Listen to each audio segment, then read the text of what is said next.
Welcome to the Global Interview. Thank you for listening. This is where you can keep up to date with all the latest news and information direct from leading creatives, leaders, and thinkers. We can help to keep you right up to date with all the latest information from interesting people who make a real difference in this globally connected world. You can find out more about the show at theglobalinterview.com. Enjoy the episode. Peter Rose, founder of TE Cannibal Limited. Peter started work in 1987 with a UK software house specialising in safety-critical and high-quality software development. Deloitte and Touche management consulting group subsequently bought the software house, where Peter remained and led the Sybase technology practice and supported the equivalent Oracle Group.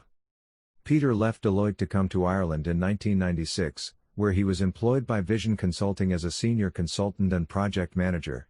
Peter left Vision to become Chief Technical Officer for Bromley Group, Data Analytics, and subsequently joined the founders of Digital Channel Partners as Director of Technical Consulting, becoming Group Chief Technology Officer in February 2000. Peter grew the technical consulting capability of DCP to an excess of 120 staff located in Dublin, London, New York and San Francisco, and held overall responsibility for both technical strategy and operational delivery of technology projects.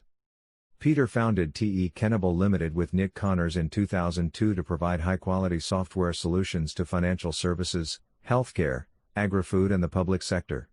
After nearly 18 years in business, TE Cannibal has in 2019 been listed in the Deloitte Fast 50, won the Deloitte Impact Award for Technology, and was named Technology Company of the Year by the Business All-Stars Association. Additionally, Peter acts as CTO and Associate CTO to a number of startups and established services companies in Ireland and EMEA, and is recognized as an expert in the delivery of secure, reliable software to enterprise business and as a trusted advisor to many Irish CEOs and CIOs. Tell us about your current role and what you like about your career and areas of focus. My role involves meeting with customers and potential customers, getting to know their business and challenges and designing a way forward for them. I always look at the business first, the change required, and then consider the technology tools that are needed to support the change. I am a very nosy person, and I get to look behind the scenes in many different businesses and see and understand things that very few people get to see and understand. In the process, I get to meet some really interesting people with very varied views and ideas.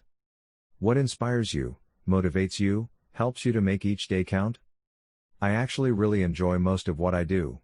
Creating solutions, helping people to understand how they can solve their problems and grasp their opportunities is very satisfying. Getting paid to do it helps too. Outside of your professional work area, what hobbies or interests do you have, or what other areas of your life are of real importance to you? I am really interested in all things medical. I did a lot of training years ago and was on call for the UK 999 ambulance service, but these days it is limited to reading books aimed at the medical profession.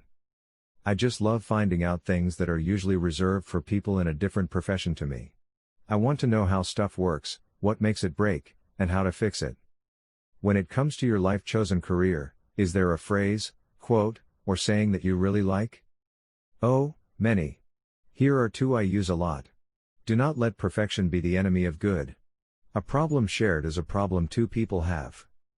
What are you most proud of in your life? Work-wise, it would be the following. Work on projects that really have an impact on people, such as delivering the COVID contact tracing software for the Irish Health Service. Founding of TE Cannibal, which now employs over 60 staff in 3 countries. Pro bono consulting for startups and early-stage businesses. Personally, it might be a bit trite, but my 2 sons, one of whom has followed me into IT with a degree in cloud computing and another who is a qualified EMT and working his socks off. What do you wish you had known when you started out? Being really good at a technology is not the skill you need. Technology changes rapidly and continuously. The skills you really need are curiosity, learning, problem solving and relating to people. These skills enable you to do almost anything you want. Who do you most admire in business, academic or creative circles? Anybody who is not following Richard Branson or trying to emulate other high-profile business leaders.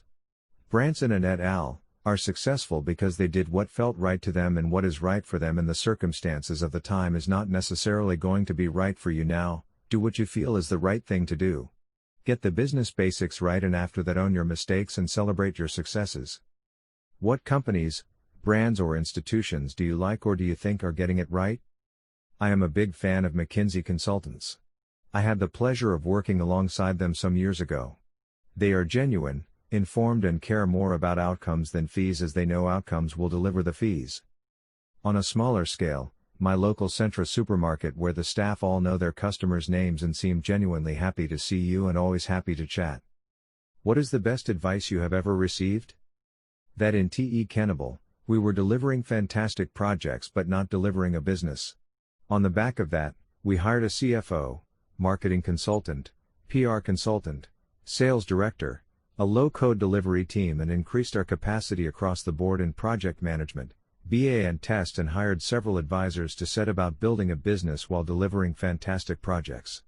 We now generate nearly 4 times larger revenue, and our profitability has increased by a multiple of 6. What drives or motivates you each day in a work environment? A business goes through many transition points as it grows. We are at a point where we need to fire ourselves. I mean, the senior team would soon become a bottleneck, and so we have been implementing recurrent processes and replicable solutions while building out the structure, vesting responsibilities, and building the company that we would want to be when we are 2 or 3 times our current size. It is a real challenge, as it means designing myself out of business but ensuring that any good bits are institutionalized. What are your thoughts on the future of social media? Social media has many sides to it. It is connecting, nurturing, informative, and at the same time can make people feel exposed, suicidal, and manipulate them with fake news. Its power to influence, misinform, and actually cause injury, mental and actual death, is unprecedented. Children join social media to stay connected to their friends but are bullied by anonymous users and accessible to predators.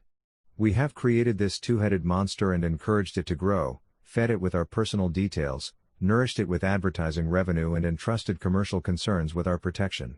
What could possibly go wrong? I would like to see a not-for-profit version of Facebook, TikTok, etc. offer the same services, but with safeguards that your data remains your data, it will not be mined for insights, and users are validated and accountable for what they say and do through a trust system that only offers anonymity when dealing with specific services that require it, like the Samaritans. What is your favorite social media platform, and why? I only use LinkedIn and try not to post anything personal.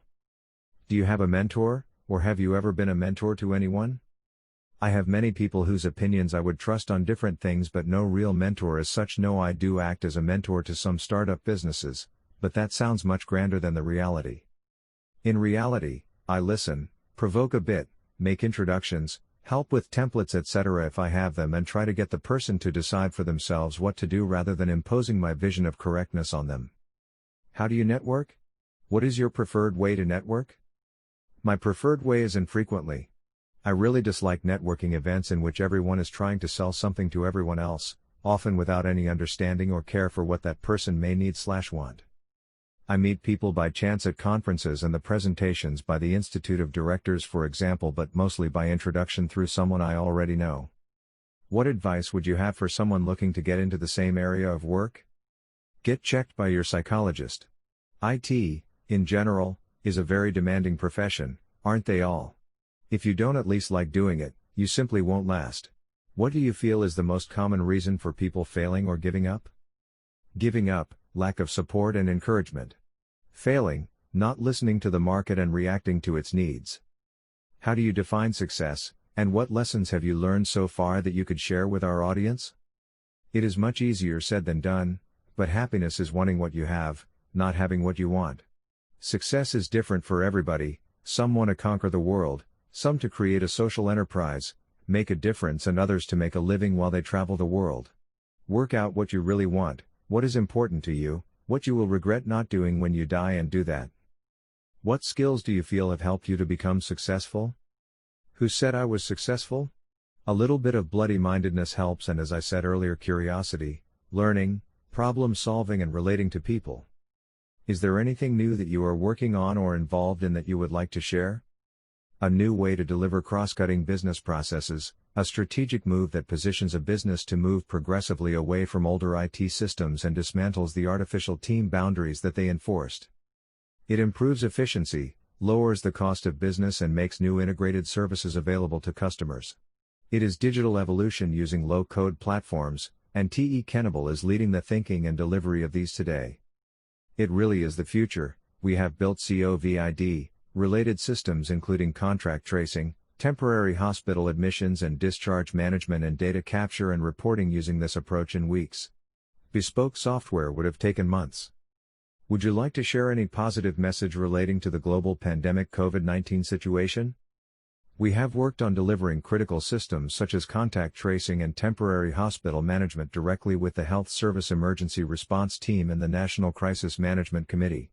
I can honestly say that I have never in 35 years in software delivery seen such a focus, dedication and team spirit, and as a result such as rapid systems delivery.